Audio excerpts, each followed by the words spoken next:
So this topic is called as dynamic method dispatch. Dynamic method dispatch. So when you use the term dynamic in any programming language, it indicates that action that you're performing in that program will happen during runtime. And whenever you use the term static, it means that that action that you're performing will be performed during compilation. Say for example, memory allocation is there. In Java, memory allocation is dynamic. Means what? Memory allocation will be done during runtime of the program. When you run the program, not when you compile the program. If the memory allocation happens during compilation of the program, then we call it as static memory allocation. But we don't have static memory allocation concept in Java, because Java is dynamic and it will allocate memory to your program only during runtime, that is when you run the program. So how you are compiling and running the program in two steps, right? First you are compiling the program using Java C, which stands for Java compiler. So first you are compiling the program, then you are running the program using the command Java. So when you type Java C and file name .java, what is happening to your program? Your program is being compiled. So during that compilation, if the memory allocation is done, then we call it as a static memory allocation.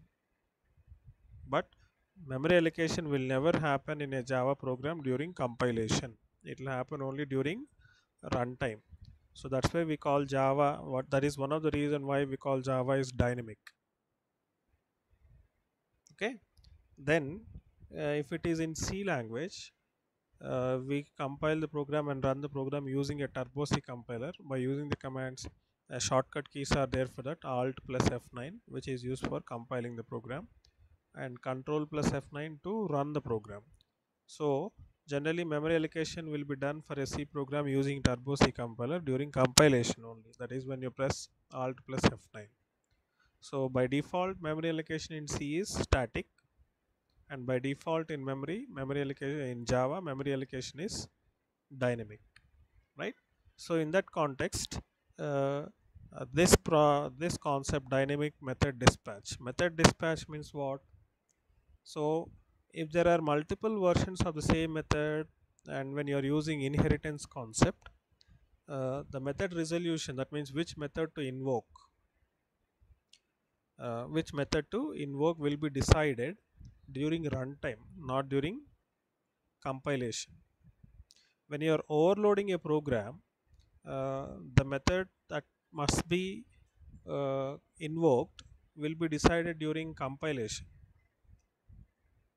But when you are overriding the methods, overriding is a concept related to inheritance. Overloading does not have any relationship to inheritance, though we can use overloading along with inheritance, but it is not mandatory to have inheritance to implement overloading of methods. But coming to overriding of methods, it occurs only when inheritance is used in your program. If you don't use inheritance, then overriding will not come into picture at all for you. Okay.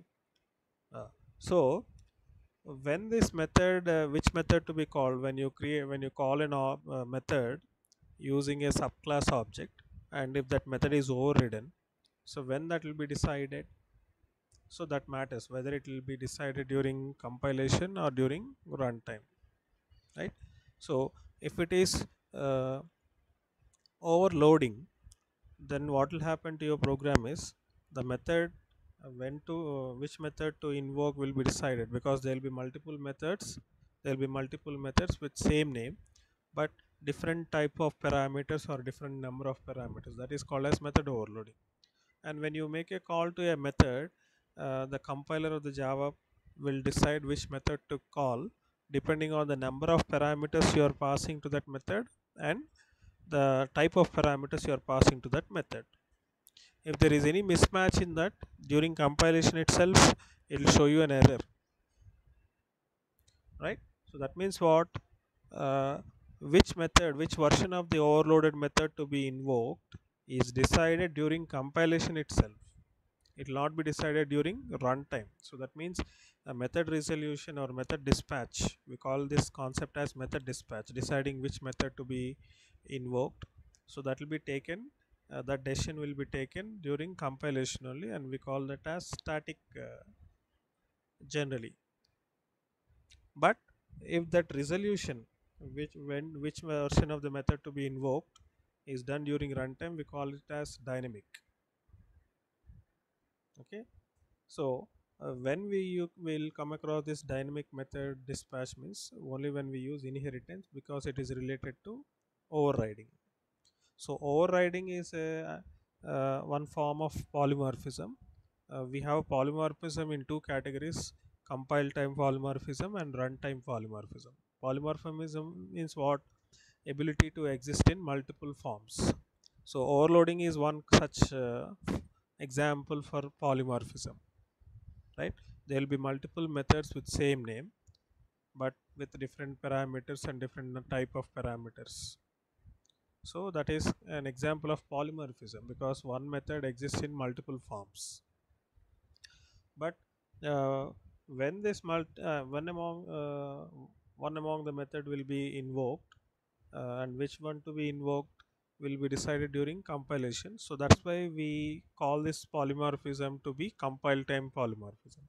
And coming to overriding, the same method with same type signature will exist in multiple forms, one in superclass and one in subclass.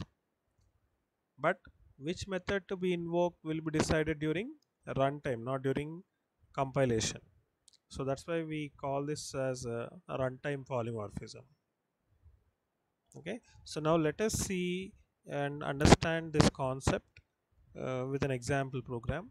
So first I'm creating a class called A.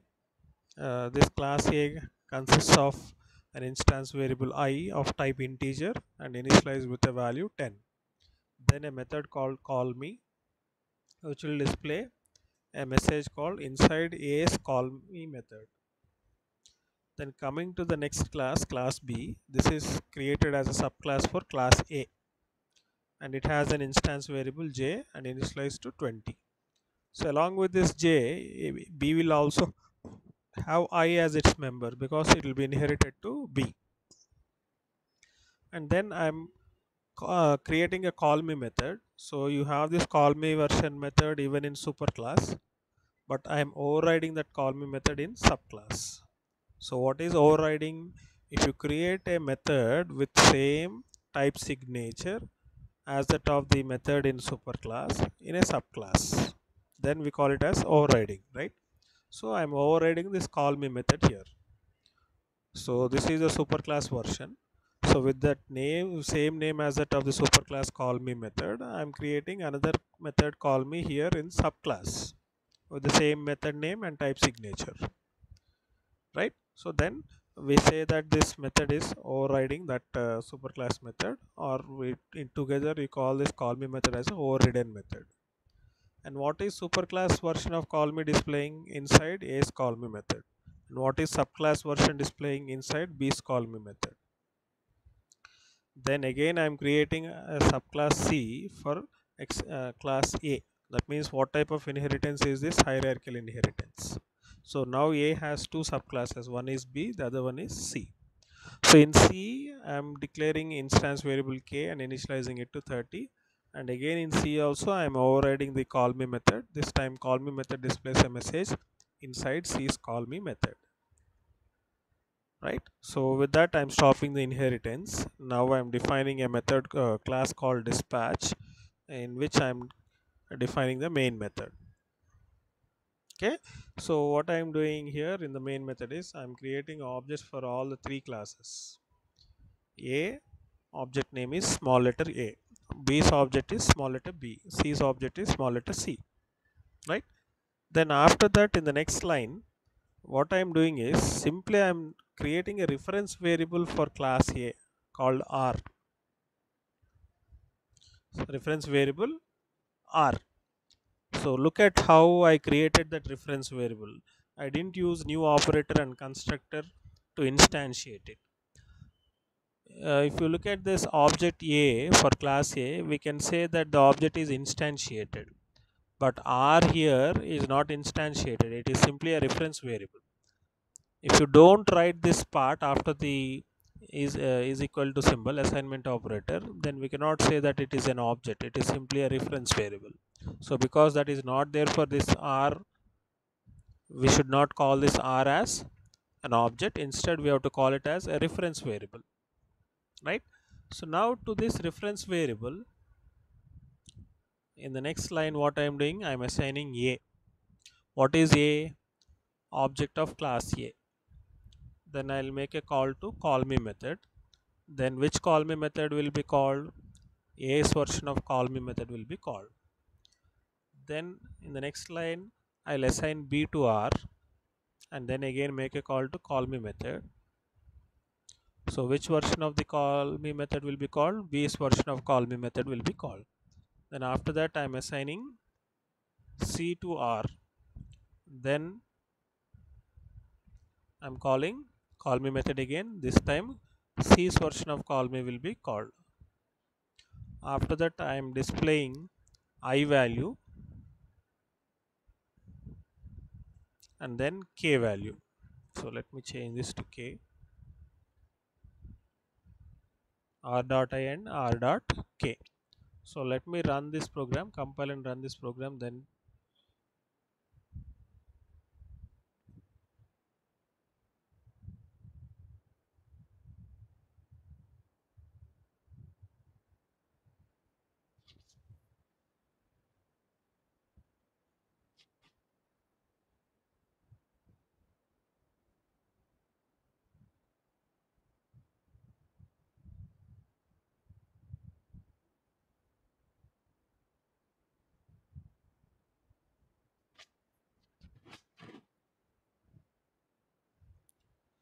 so look at here, I am getting an error, cannot find symbol R dot K, variable K.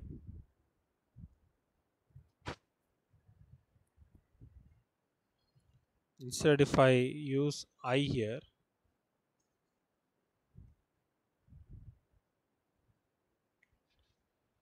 the program will be successfully compiled.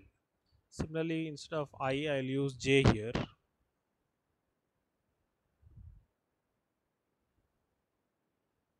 Again I'll get an error. So why I am getting this error? Because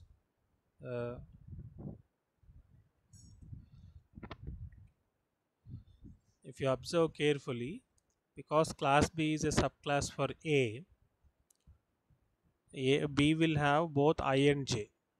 B will have both I and J, right? And C is a subclass for A, so C will have both I and K as instance variables. So when I use R dot K here, what I'm getting? I'm getting an error. But here I have assigned R with C. C is an object of type class C, right? So in the previous program which we have seen, assigning superclass variable with subclass object, what happened there? You were able to call only superclass methods. You were unable to call subclass methods, exclusive methods of subclass. But here what is happening here? You are unable to access uh, subclass members, exclusive members of subclass, that is K or J, using R, even though R is assigned a reference variable, uh, object of type C or object of type B. It doesn't matter for us, because R, what is type of R? It is an object reference variable for class A. So you can access only reference or instance variables or methods of class A only using this R object. You cannot access subclass members, exclusive members of subclass. So when you take K, K is an exclusive member of C. So you cannot access that value of k using r, right? So that's why you'll get an error here. But if I use I, because I is a member of A, so you will be able to access it, right?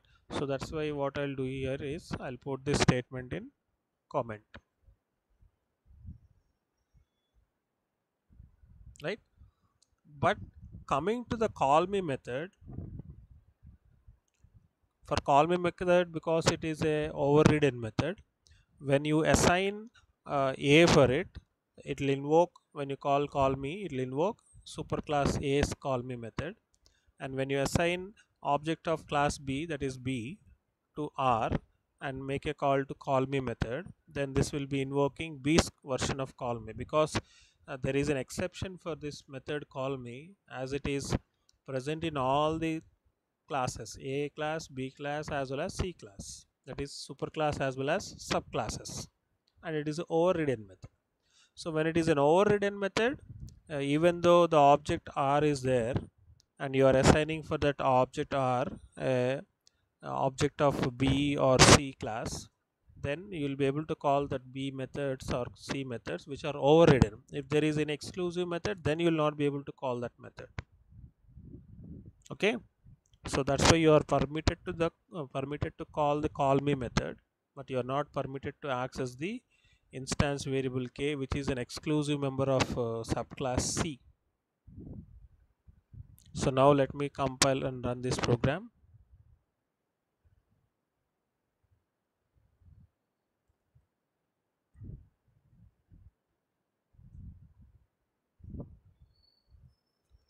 Right, so you're able to call that method and access value I, but you will not be able to access the value of j or k because they are exclusive members of subclasses B and C. You will be able to access only A's members. So what is the instance variable for class A? I. So only I you can access. J is a member of B and C is a member of K is a member of C. So you cannot access J and K using R object, because R basically it is fundamentally of which type? Superclass A class type. So you can access only superclass instance variable I, but not subclass instance variable J or subclass instance variable K using that object R. Even though you assign for that R object of class B or object of class C, you will not be able to add.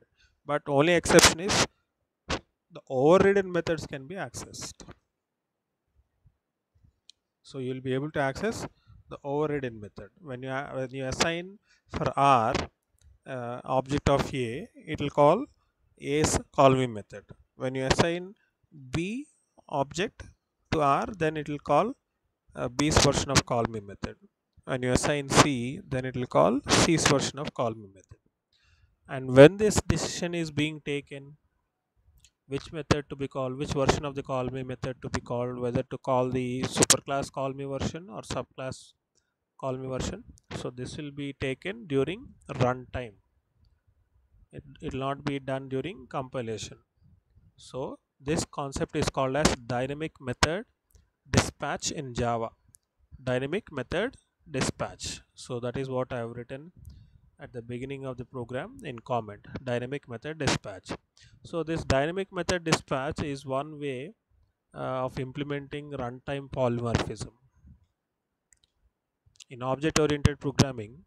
So we have a feature called polymorphism, which means ability to exist in multiple forms.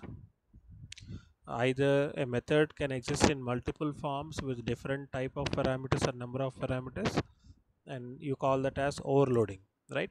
Or a method can exist in multiple forms with same name and same type signature also, but one version must be in superclass, the other version must be in subclass. Coming to overloading, there is no need of superclass and subclass. In the same class, you can have multiple methods with same name but with different number of parameters and type of parameters. That is overloading. So in case of overloading, the polymorphism will be implemented during compilation. That means the decision uh, will be taken which version of the method must be overloaded method must be called during compilation only. So we call it as compile time polymorphism because it happens during compilation. Coming to overriding concept, it'll the decision to call which method, which version of the call overridden method, whether to call the superclass version or subclass version, will be taken during runtime, not during compile time, right? So that's why we call this as runtime polymorphism. So the same runtime polymorphism in Java we call it as dynamic method dispatch. Okay, so did you understand?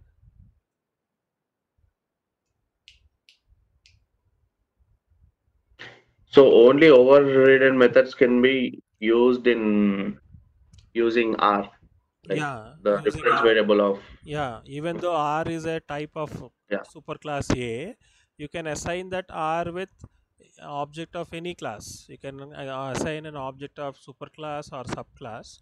But when you are making a call to that overridden method, after you assign a subclass object, it will be calling the subclass version of that overridden method. If you assign a superclass object, then it will be calling superclass overridden method. So whichever object you are assigning, that class version of that method will be called. Uh, Okay. So first, when I am assigning R with A, what is A? A is an object of which class? Superclass A. So when you call me after assigning R with A, this will call which method? A's version of call me method, right? okay, sir. But immediately after that, in the next statement, I'm modifying the R and assigning it with an object of B, that is a class B's object. Uh, So now if I call immediately after that the call me method, which is an overridden method, so which version will be called? Subclass B's version of call me method will be called. Now it will not be calling the superclass A's call me, it will be calling okay, sir. B's object, Got it. B's call me. Similarly, after that I'm assigning C to R, Okay. right? C is an object of subclass C. So now this will call subclass call me version. So whichever object you call, you assign, that version will be called. Okay, Okay, sir. fine. So this is dynamic method dispatch.